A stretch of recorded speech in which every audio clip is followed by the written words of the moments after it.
श्री गणेशाय नमः। कामदा एकादशी की व्रत कथा।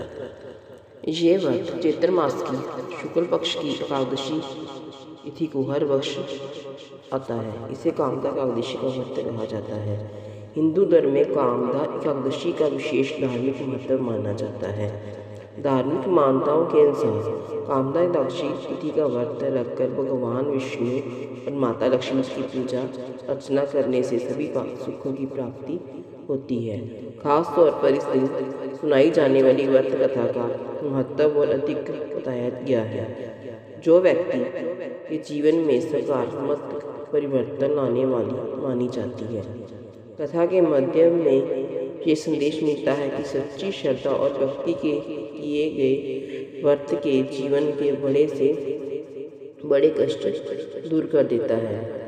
कामदा एकादशी की व्रत कथा। प्राचीन काल में एक भोगीपुर राज्य था, जिसका राजा पुंडरीक था। वह धन एवं ऐश्वर्य से युक्त था। उसके ही राज्य में ललित और ललिता नाम की स्त्री और पुरुष रहते थे। दोनों एक दूसरे से बेहद प्रेम करते थे। एक बार राजा पुंडरीक की सभा में ललित और अन्य कलाकारों के साथ गाना गा रहा था। उसी दौरान ललिता को देखकर उसका ध्यान भंग हो गया और वह स्वर बिगड़ गया। सभी में उपस्थित सेवकों ने राजा पुंडरीक को इस बात की जानकारी दे दी। इस पर क्रोधित राजा पुंडरीक ने ललित को राक्षस होने का श्राप दे दिया। श्राप के कारण ललित राक्षस बन गया और उसका शरीर 8 योजन का हो गया। अब वह जंगल में रहने लगा। पत्नी ललिता जंगल में ललित के पीछे भागती रहती थी। राक्षस होने के कारण ललित का जीवन बड़ा कष्टमय हो गया।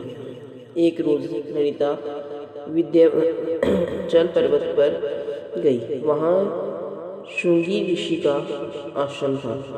ललिता ने श्रृंगी ऋषि को प्रणाम किया और अपने आने को उद्देश्य बताया। श्रृंगी आश्रम ने कहा कि तुम परेशान ना हो, तुम कामदा एकादशी का व्रत रखो और उस व्रत से अर्जित पुण्य फल को अपने पति को समर्पित कर दो। उस व्रत के पुष्प प्रभाव से तुम्हारा पति राक्षस योनि से बाहर निकल आएगा। अगले बरस जब चैत्र शुक्ल एकादशी का व्रत आया तो ललिता ने श्रृंगी ऋषि के द्वारा बताए गए नियम से कामदा एकादशी का व्रत किया और भगवान विष्णु की आराधना की।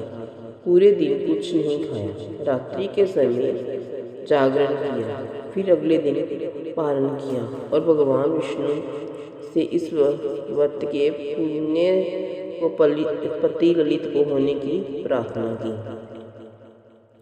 उसने कहा कि ये कामदा एकादशी का पुण्य को आने पति को देती हूँ, ताकि वह राक्षस योनि से मुक्त हो जाए।